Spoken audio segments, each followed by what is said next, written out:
Alladzi arsala rasulahu bil huda wa dinil haqqi liyudhhirahu 'ala dini kullihi wa law kana musyrikun.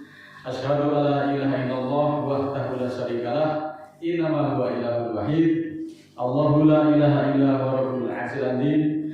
Allahu la ilaha illa huwal hayyul qayyum. Allahu la ilaha illa huwar rahmanur rahim. Qala Rabbis rahli sadri wa yassir li amri wahlul 'uqdatam min lisani yafqahu qawli waj'alni waziran min ahli. Muslimin muslimat yang dimuliakan Allah, senantiasa marilah kita mengaturkan puja dan puji syukur kepada Allah Ta'ala.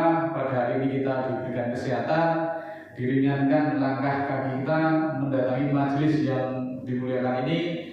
Mudah-mudahan kita memperoleh keberkahan dan keilmuan sehingga pemahaman kita tentang hukum-hukum Allah, tentang din Allah semakin kafah. Muslimin muslimat yang dimuliakan Allah, kita semuanya tahu bahwa semua yang ada di alam semesta ini adalah merupakan karunia dan ciptaan dari Allah yang diberikan kepada seluruh manusia sebagai rezeki dan kenikmatan. Allah itu maha kaya dengan kekayaannya yang sempurna dan mutlak, maka Allah itu tidak membutuhkan apapun dan dari siapapun, sementara makhluknya termasuk manusia tidak perlu takut akan kekurangan ataupun kemiskinan karena Allah maha kaya dan Allah menjamin rezeki untuk seluruh makhluknya. Di dalam surat ke-7 ayat 10, A'udzubillahi minasyaitonirrajim, Bismillahirrahmanirrahim. Allah perintahkan, walaqad makanakum fil ardi wa ja'alna lakum fiha ma'isa qalilan ma tashkurun, yang artinya, dan sungguh kami telah menempatkan kamu di bumi ini dan kami jadikan untukmu di dalamnya kebutuhan hidup. Sedikit sekali yang kamu syukuri, sedikit sekali yang kamu hargai.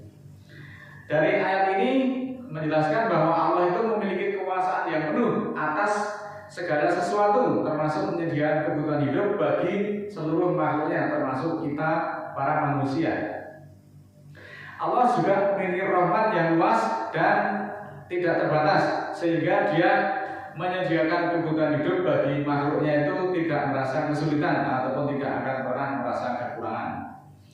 Surat ke-11 ayat 6, wa ma min dabatin fil ardi illa 'alallah rizquha wa ya'lamu mustaqarraha wa mustawda'aha kulun fi kitabim mubin.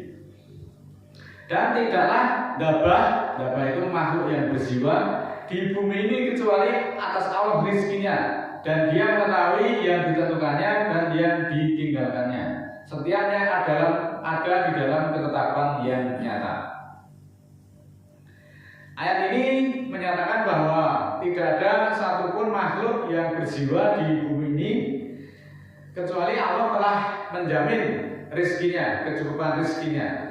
Ini berarti bahwa setiap makhluk itu memiliki mekanisme dan kemampuan yang diberikan oleh Allah untuk memenuhi kebutuhan hidupnya.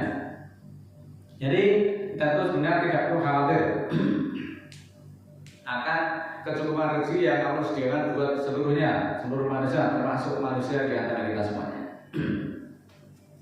Namun demikian juga ada orang yang disebut orang kaya dan orang miskin. Keberadaan orang kaya dan orang miskin itu adalah merupakan bagian dari skenario Allah untuk membuat manusia itu saling berinteraksi, saling berhubungan. Dan kekayaan Allah itu ujian untuk melihat bagaimana manusia bersikap terhadap anugerah yang diberikan tersebut. Allah juga memperbolehkan hambanya mencari kesenangan hidup di dunia, namun juga dengan batas-batas dan tujuan yang benar, yaitu memanfaatkan dunia sebagai sarana untuk meraih kebahagiaan akhirat dan mendekatkan diri kepadanya, bukan untuk menjadi tujuan utama. Mencari dunia adalah tujuan yang utama, kemudian berlebih-lebihan sehingga kita semuanya melalaikan akhirat, kita semuanya sampai melalaikan ibadah, melupakan sholat Jumat dan sebagainya. Islam mengajarkan bahwa kehidupan dunia adalah tempat persinggahan sementara untuk mempersiapkan kehidupan abadi di akhirat kelak.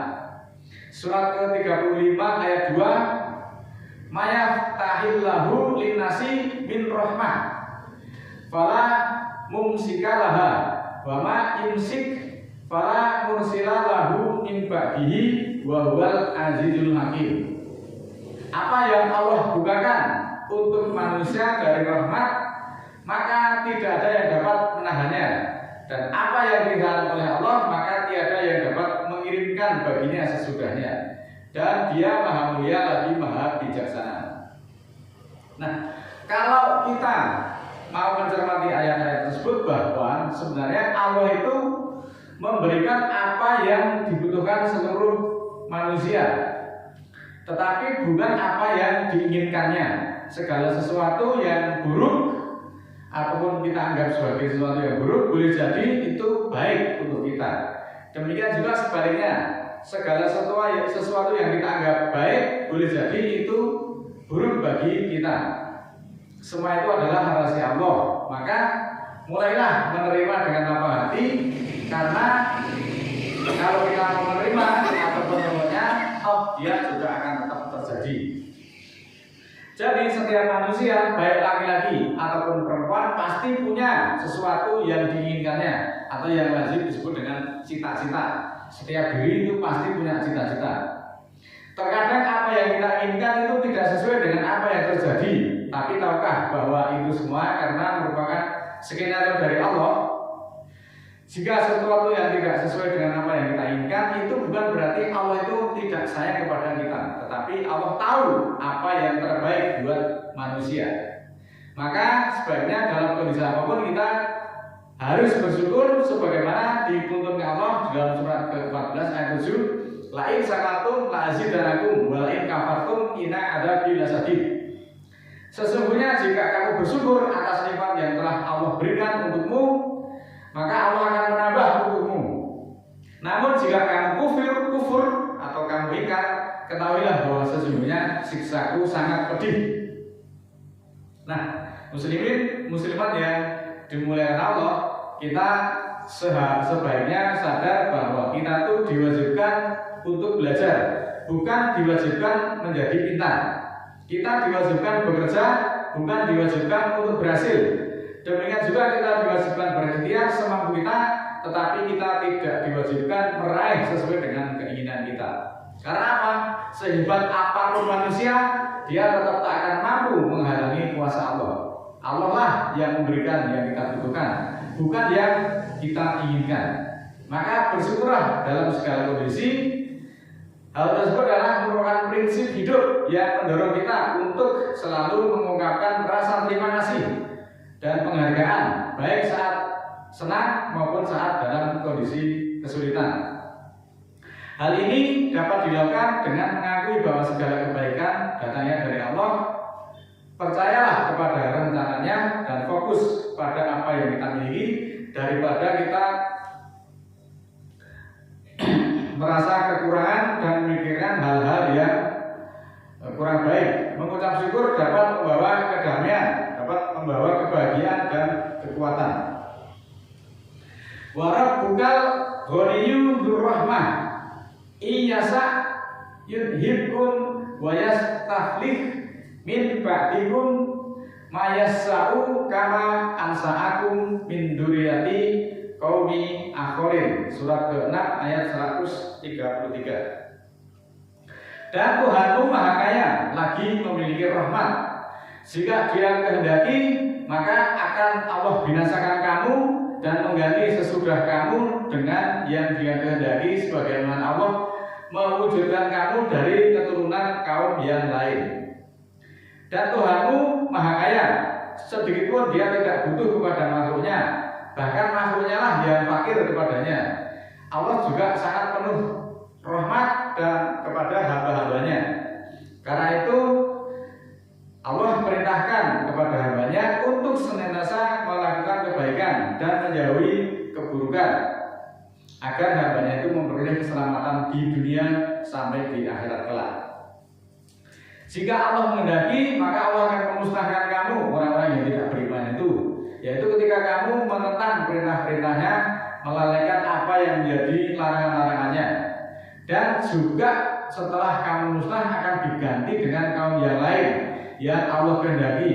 Kaum itu senantiasa akan taat kepada Allah, tidak akan melakukan penentangan. Jika Allah mampu memusnahkan kaum-kaum terdahulu yang sangat kuat yang menentangnya, kemudian digantikan dengan kaum yang lain, maka Allah pun sangat mampu melenyapkan orang-orang sekarang yang telah kemudian menjadikan kamu dari keturunan golongan yang lain. Meskipun Allah itu maha kaya, menyediakan seluruh kebutuhan manusia, namun juga ada rambu-rambu ataupun tanda petik larangan-larangan ataupun perintah-perintah dalam menggunakan karunia Allah. Bukan berarti Tuhan itu pelit. Ada beberapa yang dinyatakan haram, ada yang dinyatakan tidak boleh dimakan. Itu bukan berarti Tuhan pelit. Mungkin orang ada yang berkata, kalau semuanya yang disediakan di bumi itu disediakan untuk manusia, kenapa harus diatur? Kalau begitu Tuhan itu pelit. Bukan seperti itu. Surat ke-17 ayat 27, Innal mubadirina kanu ikhwanas sayatin wa kanas syaitanu lirabbihi kafura. Sesungguhnya pemboros-pemboros itu adalah sahabatnya para setan-setan, dan setan itu adalah kafir kepada Tuhannya. Salah satu sifat buruk yang dimiliki oleh manusia adalah pemboros ataupun berlebihan. Sifat ini biasanya muncul ketika seseorang itu diberikan karunia berupa rezeki yang banyak. Maka Allah berpesan agar tidak berboros. Bukan berarti Allah itu pelit, bukan berarti Tuhan itu medit.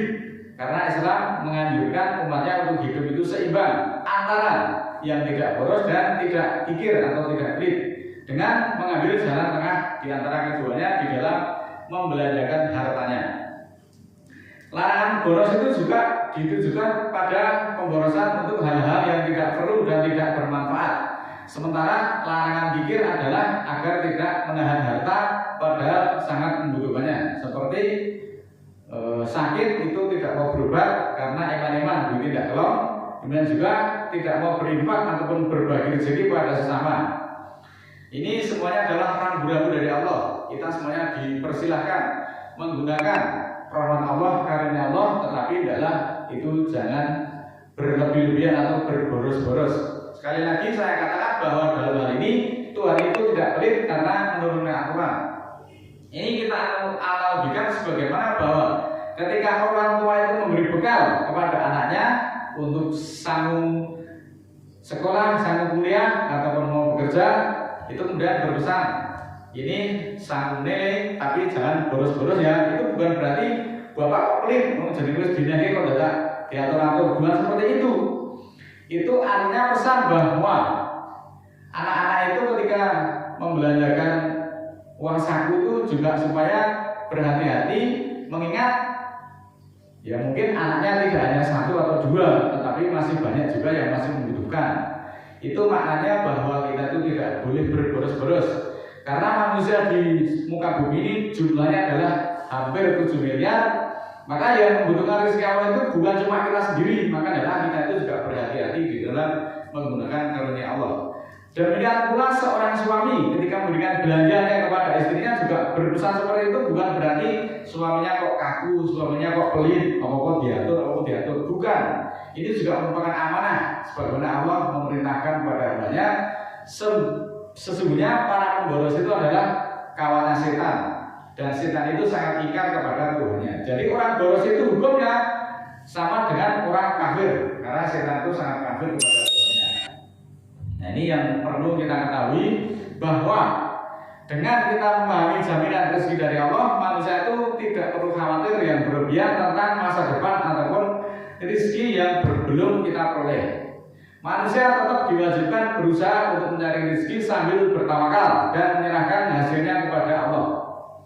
Rezeki adalah salah satu hal yang sering menjadikan kekhawatiran bagi manusia. Wah, bagaimana nanti saya membayar kuliah anak saya, bagaimana nanti saya membayar angsuran, bagaimana saya nanti mencukupi keluarga dan sebagainya. Adapun ketetapan Allah tentang rezeki, bahwa Allah yang menetapkan rezeki dan usaha manusia adalah cara untuk meraih sesuai dengan hukum alam dan hukum syariat, serta menjadi bagian dari ikhtiar dan tawakal kepadanya. Ditegaskan dalam surat ke-18 ayat 84, Ina makana lahum fil ardi wa atainahu min kulli sababa. Sesungguhnya kami tempatkan untuk manusia itu di bumi dan kami berikan kepadanya dari sesuatu itu sababa. Fa'at bahasa sababa, maka ikutilah sebab akibat itu. Jadi keinginan manusia untuk kaya berkelimpahan itu memiliki sebab akibat. Sebab akibatnya adalah keinginan dasar untuk memenuhi kebutuhan dan keinginan serta meraih kemandirian dan mendapatkan kualitas hidup yang lebih baik. Maka seringkali didorong juga oleh lingkungan dan tuntutan sosial. Pada saat kita mengalami kesulitan ekonomi ataupun keterbatasan di masa lalu, itu dapat menjadi motivasi seseorang untuk senantiasa berusaha mencapai kondisi finansial yang lebih baik. Jika kita dalam himpitan kesulitan ekonomi, maka jangan putus asa. Yakinlah bahwa ujian adalah bagian dari hidup yang harus dijalani dengan sabar. Maka Allah menjanjikan di dalam surat kedua ayat 286, la yukallimullahu nafsan illa wus'aha. Allah tidak akan memberatkan suatu diri itu kecuali menurut kesanggupannya. Jadi ayat ini menegaskan bahwa Tuhan itu memberikan cobaan ataupun beban yang sesuai dengan kemampuan dari hambanya, dan senantiasa Allah menyertakan jalan keluar ataupun solusinya dan kemudahan-kemudahan agar hambanya mampu melewati ujian tersebut. Setiap ujian yang diberikan oleh Allah pasti memiliki solusi yang dapat ditemukan oleh hambanya jika memang ia mau berusaha dan berserah diri kepada Allah.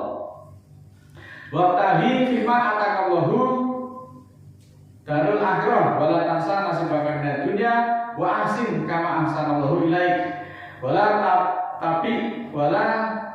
tabghil fasada fil ardi innallaha la yuhibbul mufsidin. Surat 28 ayat 77. Dan carilah apa yang Allah berikan kepadamu untuk kampung akhirat, dan jangan lupa bahagiamu di dunia, dan berbuat baiklah sebagaimana Allah berbuat baik kepadamu, dan janganlah mencari kerusakan di bumi, sesungguhnya Allah tidak menyukai orang-orang yang merusak. Ayat ini mengajarkan kita untuk mencari kebahagiaan di akhirat tanpa melupakan kenikmatan dunia. Allah juga memerintahkan kepada kita semuanya untuk menggunakan nikmat yang diberikan untuk mencapai kebahagiaan akhirat. Allah memerintahkan mencari akhirat, maka dunia akan mengikutinya. Hal ini sesuai dengan prinsip bahwa dengan fokus utama pada kehidupan akhirat, maka Allah akan memudahkan dan memberikan kecukupan dalam urusan duniawi. Dunia bukanlah tujuan akhir, melainkan sarana untuk beramal soleh dan mencapai kebahagiaan yang abadi di akhirat kelak. Sebagaimana Allah janjikan dalam surat Asy-Syura ayat 20 yang dinyatakan bahwa siapapun yang menghendaki keuntungan di akhirat, maka akan ditambah keuntungan itu. Sementara yang menginginkan dunia akan diberikan sebagian daripadanya, namun kebahagiaan di akhirat tidak diberikannya kecuali api. Oleh itu mari kita fokus kepada akhirat, maka nanti dunia itu akan menyertai seperti yang dijanjikan oleh Allah. A'udzubillahi minasyaitonirrajim. Bismillahirrahmanirrahim. Allahumma ighfirli walil mu'minina wal mu'minat al-ahya'i minhum wal amwat innaka sami'un qaribun mujibud da'wat innaka 'ala kulli syai'in qadir. Rabbana la tu'akhidna in nasina aw akhtana, Rabbana wa la tahmil 'alaina isran kama hamaltahu 'alal ladzina min qablina, Rabbana wa la tuhammilna ma la taqata lana fihi wa'fu 'anna waghfir lana warhamna anta maulana fansurna 'alal qaumil kafirin. Rabbana ighfir lana dzunubana wa kaffir 'anna sayyi'atina wa tawaffana ma'al abrar. Rabbana la tuzigh qulubana ba'da idh hadaitana wa hab lana min ladunka rahmah innaka antal wahhab. Subhana rabbika rabbil izzati amma yasifun wa salamun 'alal mursalin walhamdulillahi rabbil alamin. Wassalamualaikum warahmatullahi wabarakatuh.